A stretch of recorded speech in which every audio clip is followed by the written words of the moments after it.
दिख रहा है ना, ये तारे, ये आकाश, वो सब हमारे अंदर है।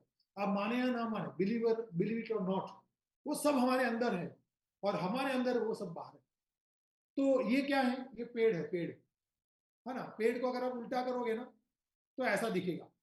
एग्जैक्टली द सेम मैकेनिज्म हमारे बॉडी में है, जो है हमारा रेस्पिरेटरी सिस्टम, हमारा श्वसन तंत्र, फेफड़े नहीं, हमारा श्वसन तंत्र कंप्लीटली। ओके, तो ये इतना जटिल, इतना कॉम्प्लेक्स रहता है। और सबसे पहले हम जो सांस लेते हैं ना, ये जो मेन पाइप रहता है, विंड पाइप, ये उसके बाद जो हम सांस लेते हैं जिसमें ऑक्सीजन है, वो आगे जाके है ना और एक पार्ट में बट जाता है, और आगे जाके और एक पार्ट में, और फाइनली इसके नीचे अंगूर के दाने के जैसा एक पार्ट रहता है, वो हमको दिखता भी नहीं है, और वो ऑक्सीजन को ब्लड में डालता है, और ब्लड का जो कार्बन डाइऑक्साइड है वो शरीर में से बाहर फेंकता है। ठीक है ना। So this is the mechanism. But any how, आगे बात करेंगे, इंपॉर्टेंट बातें हैं। एक अनाउंसमेंट भी है, पृथ्वी सर, राइट?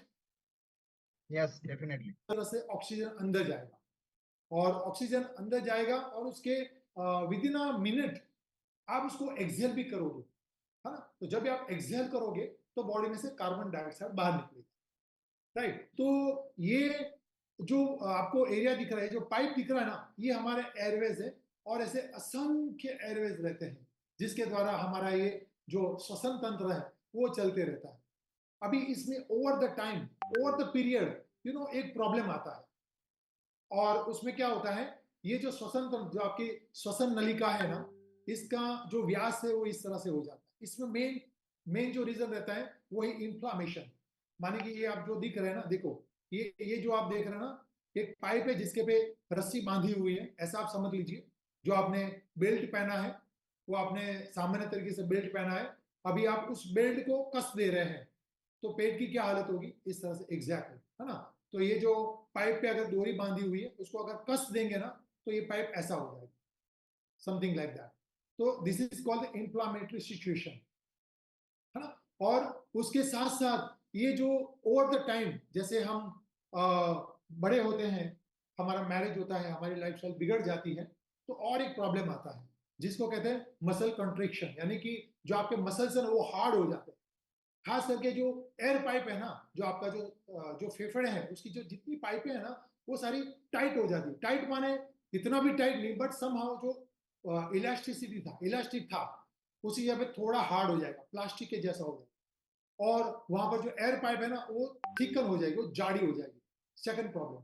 थर्ड प्रॉब्लम, उसके अंदर म्यूकस भर जाएगा, और म्यूकस के कारण सांस लेने में आपको दिक्कत हो जाएगी। अभी ये म्यूकस क्या है? म्यूकस, जिसको हम कहते हैं बलगम। जब भी आपको सर्दी होती है ना, जो बाहर निकलता है ना, उसको कहते हैं बलगम, म्यूकस।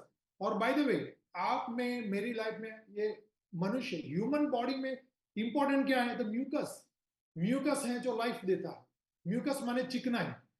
जो जितनी भी बॉडी के अंदर जो भी चिकनी चीजें है वो सारी इंपॉर्टेंट रहती है, और उसी से लाइफ बनता है। लेडीज में है या जेंट्स में है, जो भी है। तो इस तरह से हमारे, नहीं, जो भी है ना, लेडीज और जेंट्स दोनों ही, हाँ। और इस तरह से हमारे लंग्स में भी चिकनाई वाला पदार्थ रहता है, दैट इज कॉल्ड म्यूकस। सो ये म्यूकस इनफ क्वांटिटी में रहता है। और जब भी इंफ्लामेशन होता है, इंफ्लामेशन माने जलन, इंफ्लामेशन माने सूजन, जब भी इंफ्लामेशन, जलन या सूजन होती है, ये जो म्यूकस है, जो चिकनाई वाला पदार्थ है, जिसको हम सामान्य भाषा में कफ कहते हैं, है ना, ये जो है ना वो पतला होने लगता है, एंड वो बाहर आने का प्रयत्न करता है। और जब वो कंटिन्यूसली बाहर आएगा, वो एयर पाइप को ब्लॉक करेगा, जिसके कारण सांस लेने में दिक्कत होती है। सो आपने देखा होगा, आपके घर में जो बुजुर्ग है ना, वो ज्यादा खांसते, कफ निकालते, आप कहोगे अरे यार कितना सर्दी रहेगा इनको, ऐसा कुछ खाते नहीं है, कितना बलगम निकलता है, कितना कफ निकलता है। The main reason is that कि उस हर एक की बॉडी में म्यूकस का बैलेंस रहता है, क्वांटिटी रहता है। जब वो क्वांटिटी पिघलता है, तब वो म्यूकस बाहर निकलता है, और हम खाना खाते रहते हैं, वो बनता रहता है, बाहर निकलते रहता है, ये प्रोसेस कंटिन्यूस चलते रहता है। इसको थोड़ा और मैं आपको एक्सप्लेन करता हूं। देखो, तो अस्थमेटिक कंडीशन मेन क्यों आती है? देखो, ये जो पाइप है ना, ये हमारा, ये क्या है? विंड पाइप, यानी हम यहां से सांस लेते हैं। ठीक है, देखो ये कितना ओपन है ना, अच्छी तरह से सांस हम सभी लोग ले रहे हैं। बढ़िया तरीके से सांस ले रहे हैं, inhale exhale. Over the time जब कोई प्रॉब्लम होता है, और या तो एज होती है, या तो कोई क्रॉनिक कंडीशन है, या तो बच्चों में भी होता है, ईटिंग हैबिट, डाइट, लाइफस्टाइल, ये तीनों के गड़बड़ में, या तो कई बार जेनेटिक्स भी होता है, ये जो पाइप है ना वो इस तरह से ये थिकन हो जाती है और ये स्वॉलन हो जाती है, सूजन आ जाती है जिसको इन्फ्लामेशन कहते हैं, प्लस अंदर का जो म्यूकस है वो बाहर आने लगता है, जो ये पाइप को रोक देता है। जैसे कि एग्जांपल है, आपके घर में पानी आता है ना, नल में नल खोला, बढ़िया सा आपने जैगुआर का लगाया नल, कितना बढ़िया पानी आता है।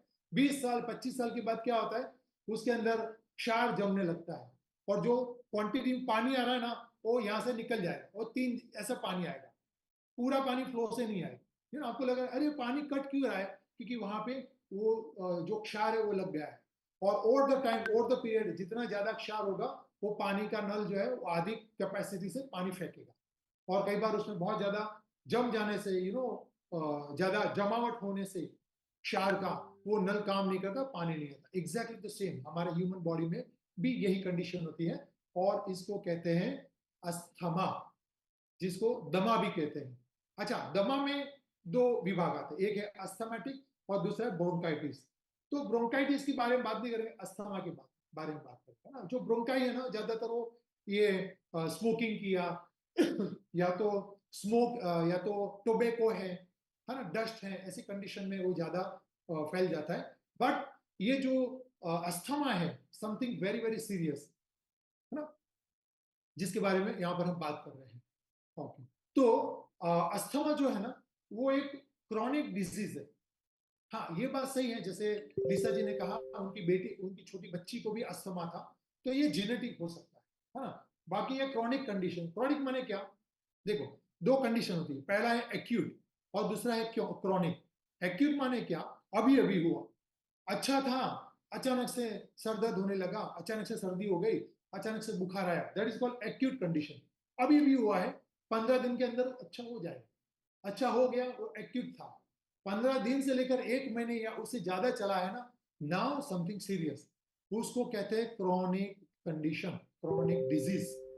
तो जो अस्थमा है ना वो क्रॉनिक कंडीशन है, 1 महीने से ज्यादा समय से है, 1 साल से है, 2 साल से, 3 साल से, पता नहीं 25-25 साल से लोगों को अस्थमा रहता है।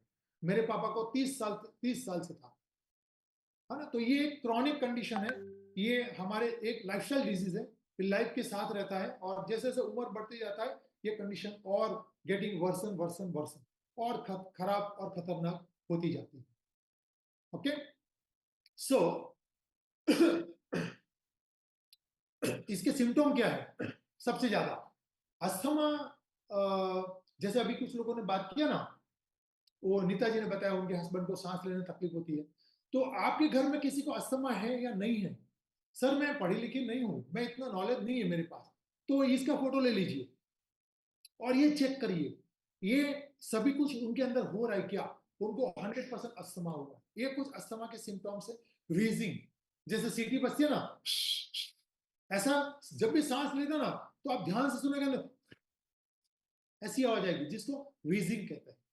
उनके चेस्ट से ऐसी आवाज आ रही, खास करके रात को बहुत लाउडली, क्योंकि रात को नीरव शांति रहता है, तो उस समय पे ये बहुत ज्यादा सुनने को मिलता है। कफ, बहुत ज्यादा कफ हो रहा है, बार बार उनको बलगम निकल रहा है, तो 100% अस्थमा का कंडीशन उनको आने वाला है। शॉर्टनेस ऑफ ब्रीथ, जैसे मैंने कहा ना, वो जो पाइप रहता ना उसमें म्यूकस चिकनाई जम जाती है, तो वो एयरवे से ऑक्सीजन अंदर नहीं आ पा रहा है, और शॉर्टनेस ऑफ ब्रीथ यानी सांस लेने में तकलीफ हो रही है। देन टेक कार्डिया, ऐसा कुछ नाम है, भूल जाओ नाम क्या है, वो हार्ट की जो धड़कन है ना वो स्लो डाउन हो रही है, तो समझ लीजिएगा, और उसके साथ ये सब कुछ हो रहा है, तो अस्थमा के सिम्टम्स। डिफिकल्टी ब्रीदिंग, शॉर्टनेस तो है, बट इवन तो लिटरली वो ट्राई कर रहे हैं सांस लेने का, है ना। जैसे कुछ हम वेट उठाने का कैसे ट्राई करते हैं, राइट, कुछ लिखने का कैसे ट्राई करते हैं, बात करने का ट्राई करते हैं, वैसा वो लिटरली जो नेचुरली है, अननोइंगली, हमको पता भी नहीं है, जैसे मैं आपसे बात कर रहा हूँ साइमल्टेनियसली मैं सांस ले रहा हूँ, सांस छोड़ भी रहा हूँ, ये बाय डिफॉल्ट है, सबकॉन्शियस से ये हो रहा है, तो वो उनको कॉन्शियसली लेना पड़ता है। सर मुझे सांस लेना पड़ रहा है, तो अस्थमेटिक सिम्टम्स है। पेल स्किन, ध्यान रखिए उनकी स्किन पे कहीं पर भी कोई स्किन पे कोई दाग हो रहा है क्या, है ना। देन ये है डिस्पनिया, ये भी इसमें सांस लेने में ये डिफिकल्टी ब्रीदिंग और एक चेस्ट टाइटनेस, ये उसका बिटवीन ये है, उसके बीच में का ये है, राइट। और लास्ट में है कि जैसे कोई चीज आपने कोई थैली को बांधा है, उसको वैसा कस दोगे तो क्या हो जाएगा, वैसा कंडीशन। आपको जैसे आपने कोई कपड़ा पहना है, उस कपड़े को एकदम से किसी ने टाइट कर दिया, आपने जो बेल्ट पहना है वो बेल्ट को और दो दो पॉइंट ऊपर फिट कर दिया, तो कैसा रहेगा, वैसा चेस्ट में पूरा टाइटन लग रहा है, पूरा टाइट लग रहा है, ओके। उस कंडीशन को कहते हैं अस्थमा। ये सारे सिम्टम्स है ना। और जब ये 8 के 8 सिम्टम्स एक साथ इकट्ठा हो जाते हैं लेडीज एंड जेंटलमैन, उस कंडीशन को कहते हैं अस्थमा, और उस पर्सन को 100% अस्थमा का अटैक आने वाला है, ये फॉर श्योर। और आपको मैं और एक बात बता दूं, ओनली 2 कंडीशन में ही शब्द प्रयोग किया जाता है अटैक। आप में से कौन बताएगा कौन सी कंडीशन को अटैक कहते हैं? हाँ, आप मेरे पापा का मेरे आंखों के सामने उनका देहांत हो गया, तो ये उनको सीवियर अटैक आ गया। अगर आपने ये 8 सिम्टम्स किसी की बॉडी में आ रहे हैं, ध्यान नहीं दिया, कुछ नहीं, क्या करना है सर, वो मैं आपको जस्ट बता रहा हूँ अभी 5-10 मिनट के अंदर, है ना। तो वो सब कंडीशन में आपको 100% पता चल जाना चाहिए कि अस्थमा है और अभी उसके लिए क्या कर सकते हैं।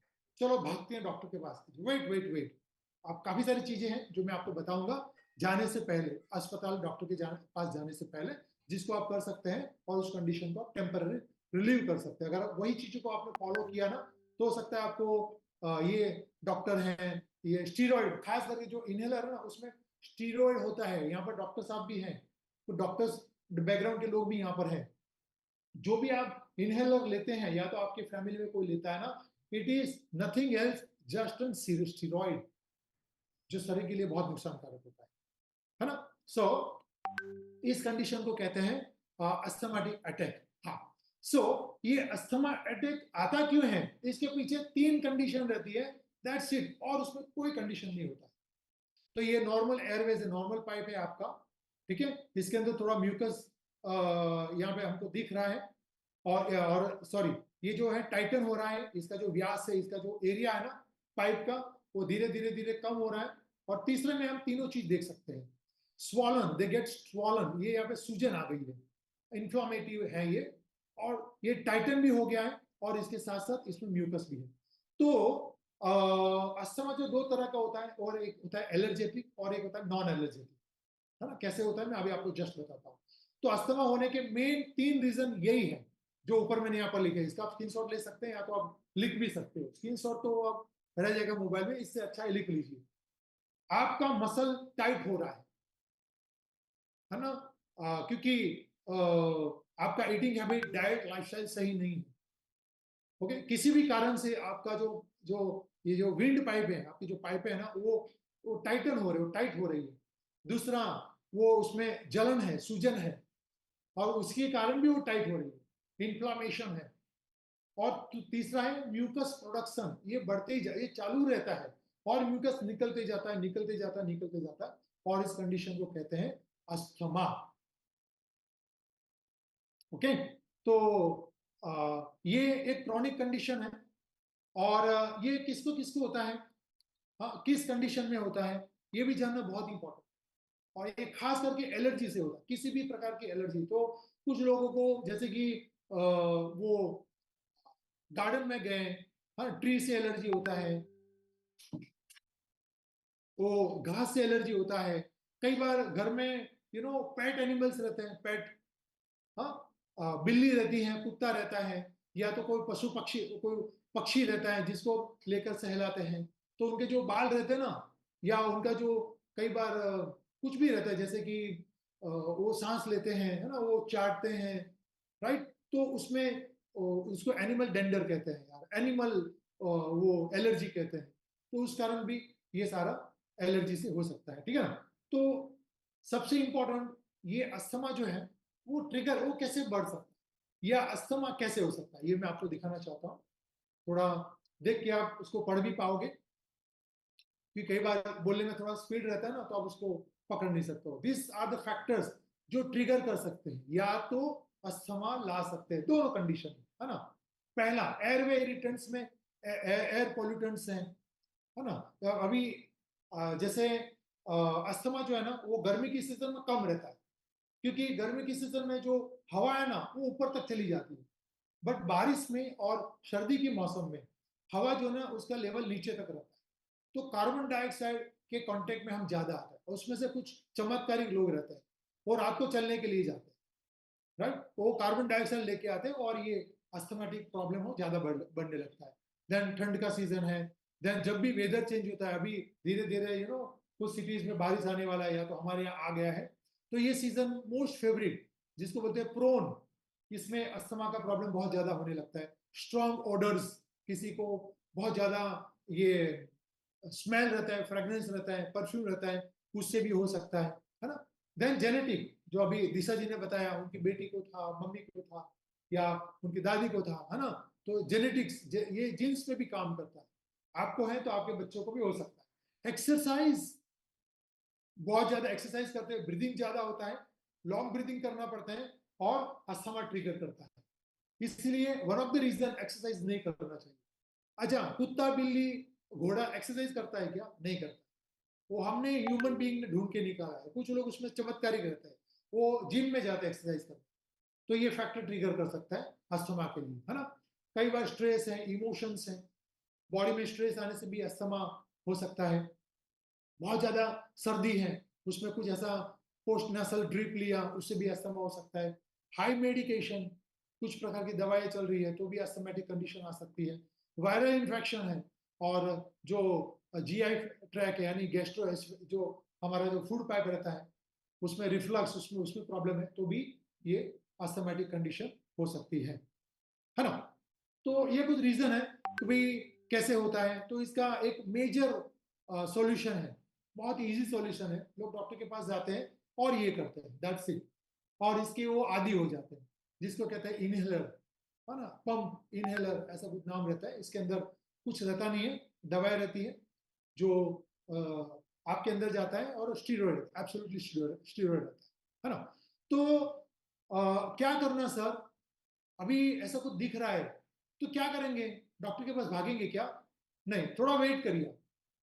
उसमें कुछ चीजें जैसे मैंने बताया ना, ईटिंग हैबिट, डाइट, लाइफस्टाइल, ये तीनों को अगर आप करेक्ट करोगे ना तो अप टू सच एक्सटेंट कुछ हद तक आप उसमें उससे आप सक्सेस पा सकते हो। क्या करना है आप लिख लीजिए, पहला नंबर आप लिख लीजिए क्या करना है।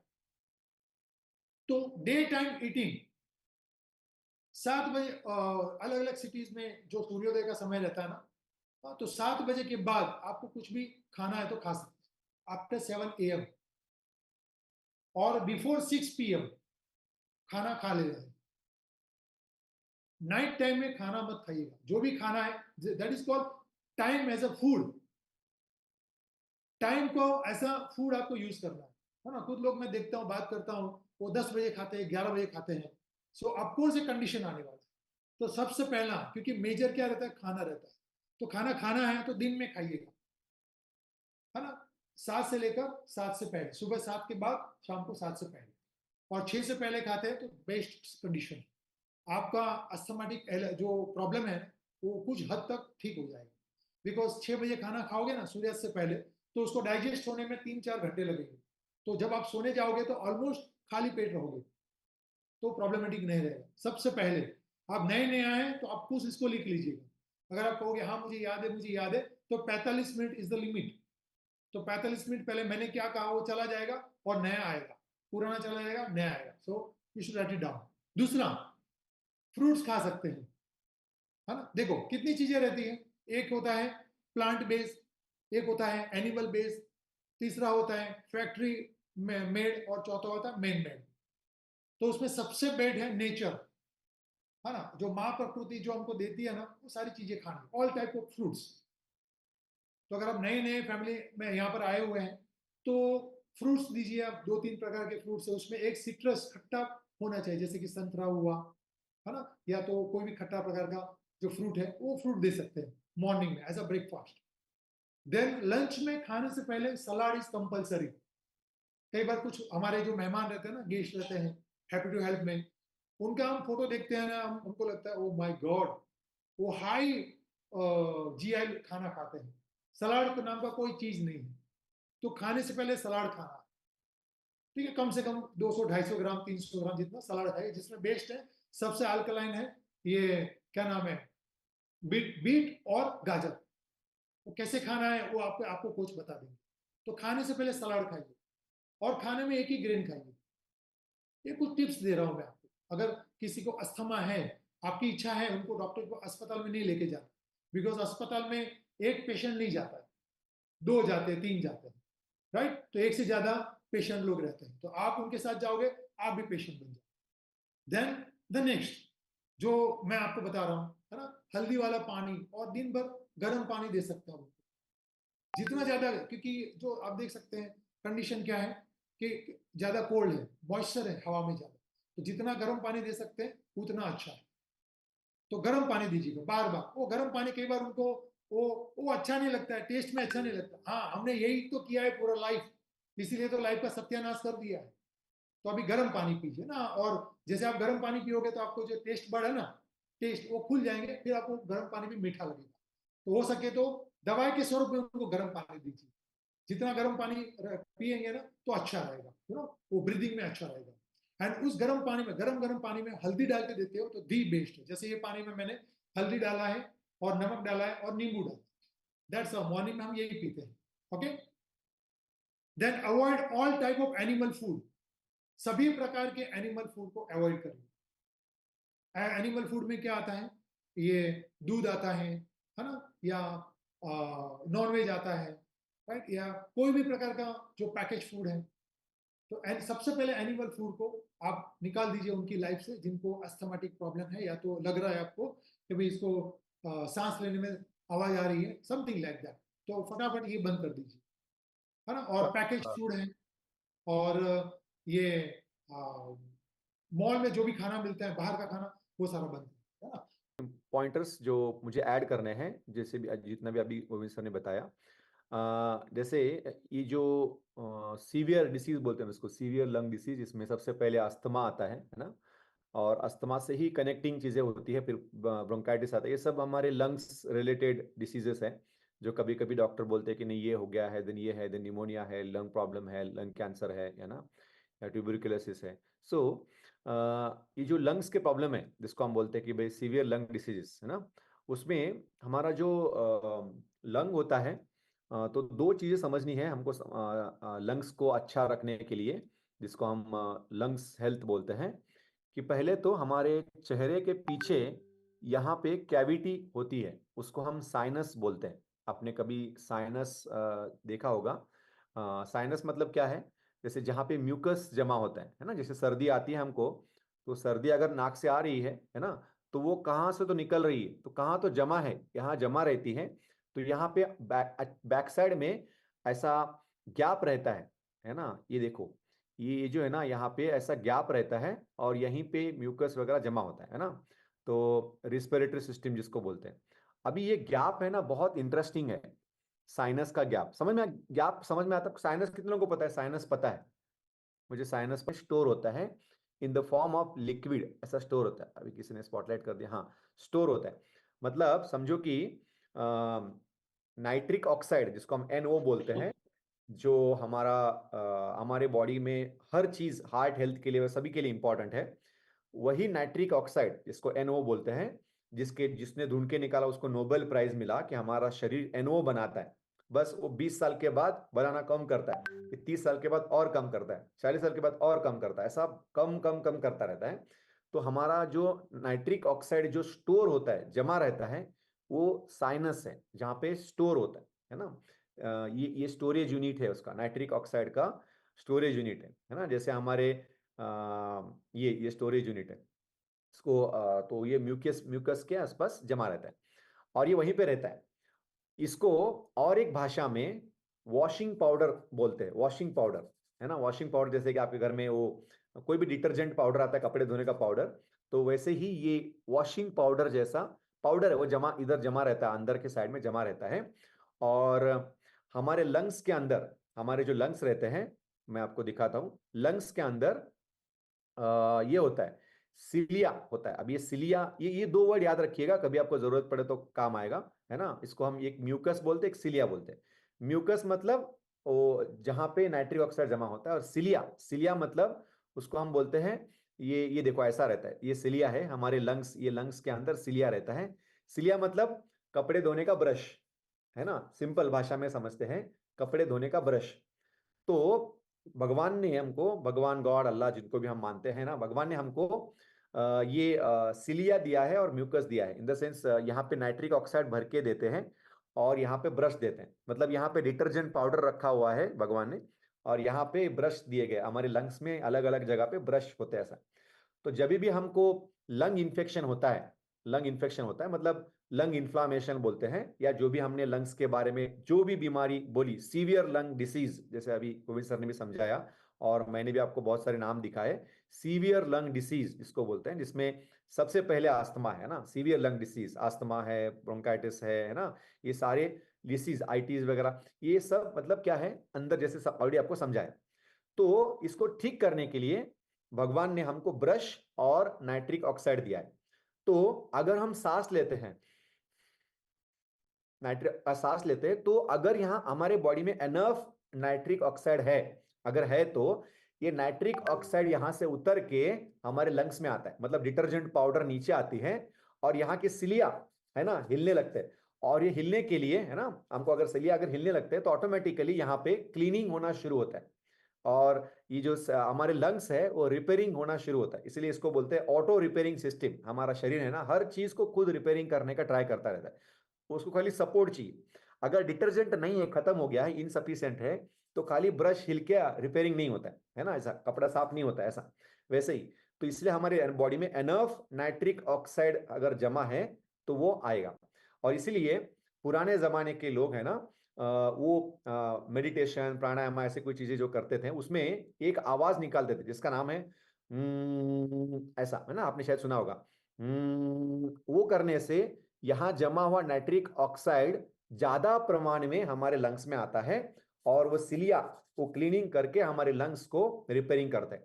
तो जो आवाज है जिसको नॉर्मली उसको हमने भ्रामरी, भ्रामरी प्राणायाम बोलते हैं उसको, भ्रामरी। भ्रामरी बोलो, या तो उसको अलग अलग रिलीजन में अलग अलग तरीके से जोड़ा गया है। जैसे ओम का जो आवाज है ना, ऐसा ओम, ऐसा ओम, ये जो ओम का आवाज है जब हम उच्चारते हैं, कोई भी आपका प्राणायाम चल रहा है, तो यहाँ का जो नाइट्रिक ऑक्साइड है वो नीचे उतर जाता है मेजॉरिटी प्रमाण में, और सिलिया उसको क्लीन करके हमारे लंग्स को इंप्रूव करता है। तो वो ओम का आवाज है ट्रेडिशनली, या किसी चीज का आवाज है, कोई भी आवाज में ऐसा आता है लंबा, है ना, तो जल्दी से नाइट्रिक ऑक्साइड उतर जाता है। इसलिए वो प्राणायाम वगैरह करते हैं तो बोलते हैं कि का आवाज निकालो तो आपके लंग्स है ना हेल्दी हो जाएंगे, है ना, हम शायद आपने कभी सुना होगा। और इसीलिए हमारे, लेकिन उसके लिए आवाज निकालने से रिपेयरिंग नहीं होता, आवाज निकालने से डिटर्जेंट नीचे आता है। डिटर्जेंट नीचे आने के लिए हमको, मतलब नाइट्रिक ऑक्साइड नीचे आने के लिए आवाज निकालना चाहिए, बट नाइट्रिक ऑक्साइड है तो ही वो नीचे आएगा, नहीं है तो कहां से आएगा, है ना।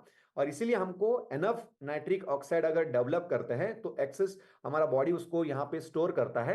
और फिर अगर हम एनफ, और अगर आप नहीं भी करोगे तो नॉर्मली इनहेल एक्सेल करते समय ये आता है ना, तो ये रिपेयरिंग होता रहता है। और इसीलिए हमारे बॉडी में, हमारे खाने में एनफ नाइट्रिक ऑक्साइड जाता है तो अस्थमा भी अपने आप गायब हो जाता है, क्योंकि हमारे बॉडी में उसको रिपेयरिंग करने का नेचुरल सिस्टम अवेलेबल है ना, इस तरीके से।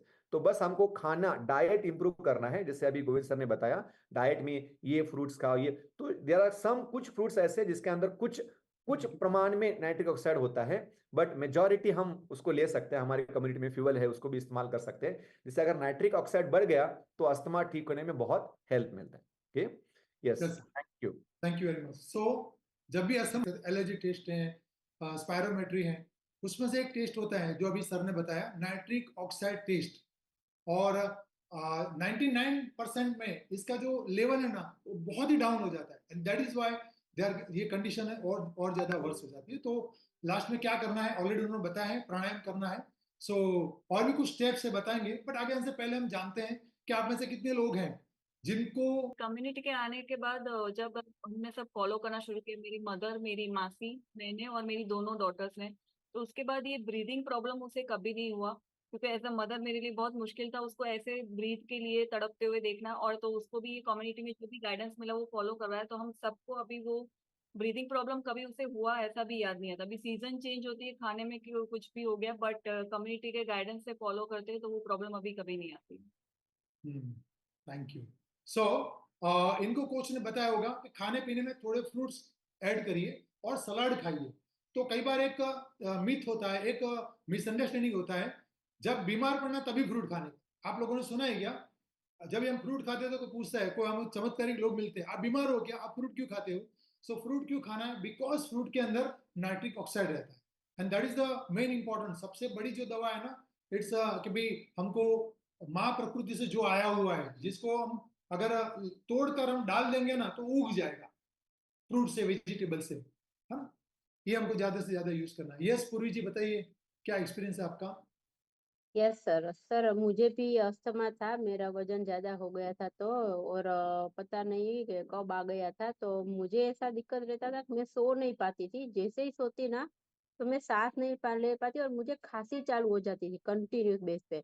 और अगर कुछ ज्यादा काम हो ना, जैसे मिस ऐसा घर में ऐसा ज्यादा काम हो जाता है तो भी मुझे एकदम कंटिन्यू सांस फूलने लगती थी और खांसी हो जाती थी। और अगर दाल का मैं तड़का लगाती, या जैसे आपने बोला ना स्प्रे है, कोई वेदर चेंज होता है, जैसे सर्दी की सीजन हो या बारिश की सीजन हो, मुझे नेब्यूलाइजर चढ़ाना पड़ता था। तब मुझे पंप कोई काम नहीं करता था। मैं 3 टाइम पंप लेती थी, लेकिन वो पंप से मुझे कुछ काम नहीं होता था। तब डायरेक्ट जैसे वेदर चेंज होता है मुझे नेब्यूलाइजर 2 टाइम चढ़ाना पड़ता था और साथ में 3 टाइम पंप लेना पड़ता था। ऐसी मेरी कंडीशन थी। लेकिन कम्युनिटी में आई ना तो जैसे वो आपने बताया ना, तो पता मुझे आज ऐसा हुआ कि जब मैंने वेट लॉस के लिए पहले प्रोसेस स्टार्ट किया था ना, तो ज्यादा सलाद में इंटेक करती थी। तो वो मुझे पता नहीं था कि सलाद इतना मुझे फायदा है, तो वो ज्यादा सलाद लेती थी फिर मैं खाना खाती थी। तो ऐसा मैं कंटिन्यू बेस पे मैंने अपना 6 महीना मैं 6 महीने में अपना वेट लॉस किया ना, तो साथ में पता नहीं अभी मुझे कभी भी पंप लेना नहीं पड़ता। कोई वेदर आता है आ गई तो भी अभी मुझे कुछ कभी भी ऐसा कोई ऐसा नहीं है कि मुझे पंप की जरूरत है। अभी मेरा पंप कहाँ रख दिया ना मुझे पता नहीं। पहले मेरा पंप मुझे साथ में ही रखना पड़ता, मैं कहीं भी जाऊँ ना तो मुझे पंप पहले रखना पड़ता था। तो वो मैं कभी नहीं भूल सकी। डॉक्टर ने बोला था कि आप ये कभी मत भूलना, वरना कभी भी कोई भी प्रॉब्लम। और जैसे ठंडी मीन्स एसी में बैठते हैं ना, कोई फंक्शन में गए तो कंटिन्यूस एसी चालू होता है ना, तो वो हॉल में भी एसी की वजह से मुझे अस्थमा का अटैक चालू हो जाता था, और मुझे तुरंत बाहर निकाल के कुछ गर्म हो मेरा बॉडी हो ना ऐसा करना पड़ता था। तो ये सारा होता था, लेकिन थैंक्स टू दिस कम्युनिटी जिसकी वजह से आज मुझे ऐसा कुछ नहीं है। और मेरा पंप भी मैं कभी मुझे याद नहीं है कि मैंने लास्ट कब मेरा पंप लिया था। तो बहुत अच्छा मुझे रिजल्ट मिला है अस्थमा का कम्युनिटी की वजह से। Thank you. तो आपके लिए उनका ऑक्सीजन का लेवल बहुत कम होता था, उनके फेफड़े में कफ भर के ऐसे छिद्रे हो गए हैं, तो डॉक्टर ने वैसे ही बोला। हमेशा 2 महीने में हमें उनको हॉस्पिटलाइज करना पड़ता था, क्योंकि ऑक्सीजन लेवल बहुत कम होता था हर टाइम। थोड़ा भी चलते तो उनका सांस फूलता था। लेकिन अपने हमें कम्युनिटी में बताया कि एक टाइम पे एक ही ग्रेन खाना है और जल्दी खाना खाना है। ऐसे मैंने उनको परहेज कराया। तब से अभी हमेशा उनको सर्दी भी होती थी और खांसी भी होती थी। सर ने बताया जो साइनस का प्रॉब्लम है, वो भी बाहर जाते तो धूल मिट्टी उनको लगती तो फिर उनको खांसी चालू हो जाता, फिर नाक में पानी आना चालू होता था। लेकिन अभी कम्युनिटी में आने के कारण उनको वो कुछ भी प्रॉब्लम्स नहीं है। वो अच्छा रोज अभी चलने जाते हैं, और हॉस्पिटल में अभी तो डॉक्टर की दवाई नहीं है, कुछ नहीं है। अभी कम्युनिटी के कारण उनका बहुत अच्छा अभी हेल्थ हो गया है। Thank you. क्या कह रहे हैं आप? सर मेरा भी वही प्रॉब्लम था। ये कम्युनिटी में आने से पहले मेरा भी मतलब एक हफ्ते से मेरे को मतलब सांस लेने में इतना तकलीफ हो रहा था, और मैंने डॉक्टर के पास भी गए थे, और डॉक्टर का खाली 1000 रुपया फीस था, और वो दवाई दिया अलग से। लेकिन वो दवाई लाके भी मेरे को कुछ फर्क नहीं हुआ, और मेरे को इतना सांस लेने में तकलीफ हो रहा था, मेरे को झेलने भी नहीं हो रहा था, इतना मेरे को ये हो रहा था। और रात में सोती तो भी मेरे को नींद नहीं आती थी, क्योंकि वो सांस पूरा रुक जाता था ना, मेरे को इतना तकलीफ हो रहा था। तो जब से मैं ये कमेटी में आई तब से मेरा सांस पूरा मतलब ये होने लगा, मेरे को बहुत अच्छा लग रहा है। नहीं तो पहले चलने भी नहीं होता था, मेरे को मतलब ऐसा लग रहा था कि मेरे को अभी पंप की जरूरत पड़ेगी। लेकिन जब से ये कमेटी में आया तब से मेरा पूरा चला गया, मेरे को बहुत अच्छा लगने लगा। नहीं तो मेरे को भी अस्थमा का डाउट आया था कि हो जाएगा मेरा, लेकिन जब से इसमें आया मेरा चला गया, मेरे को बहुत अच्छा लगने लगा। Thank you. और मैं बाजू में सोती थी तो मेरे को बोलते थे कितना कराटे का आवाज आ रहा है तेरा। लेकिन Okay. अभी वो पूरा चला गया रात में, अभी थैंक यू बहुत वेरी अच्छा मच। लगने लगा। तो जो पहले बताया ना कि 50 साल के बाद 60 साल के बाद कितना कमाई किया, हाँ क्या कमाया, तो लेडीज लोगों का ये रहता है, हाँ बच्चों को जन्म दिया, उनको पढ़ाया लिखाया और मैरिज करवाया, तो कमाई क्या है। तो नमस्कार। नमस्कार। नमस्कार सभी को नमस्कार सर। मैं माइंड में जाता था अंडरग्राउंड में 2005 में। 2005 से तो मेरा साइनस बहुत एक्टिव हो गया था, सांस नहीं ले पाता, सर दर्द सर एक होता था। मिनट, आप है ना, आप जो आपका मोबाइल है ना वो ठीक से रखिए, आपका फेस जो आधा दिख रहा है। हाँ। तो मैं तो अक्सर मैं क्या करता था कि मुंह से सांस लेता था, मुंह से, और मुझे बहुत दिक्कत होता था, सफोकेशन होता था। तो हमारे एक कलीग थे, वो इसी तरह की कोर्स करके आए थे 2005 में। तो वो बोले कि आप मुंह में पानी लेके तब नहाइए खूब। तो मैं वो शुरू किया, तो धीरे धीरे मेरा प्रॉब्लम कम हो गया। और अभी क्या है कि मैं कहीं जाता हूँ बाहर में तो होता है सर दर्द, लेकिन जो सीवियर था, हमको डॉक्टर बोला कि आपको ऑपरेशन करना पड़ेगा साइनस का। लेकिन जो कलीग का जो मिला हमको, जो टिप्स की मुंह में पानी लेकर नहाने का, तो अब मेरे सब बच्चों को भी है। तो बच्चे भी मुंह में पानी लेकर नहाते हैं, लेकिन उन लोगों को प्रॉब्लम होता है।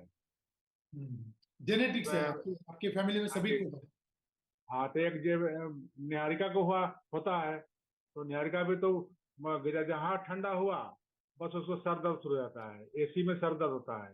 लेकिन अभी उनसे फीडबैक लेते हैं क्या हुआ, वो तो कोर्स सबको कर रहे हैं और बेटा को भी करवा रहे हैं कोर्स। अच्छा, तो आप क्या करते हो, मुंह में पानी लेके नहाते हो, क्या कहा आपने, क्या चीज को आपने फॉलो किया तो आपको अच्छा एक्सपीरियंस आया।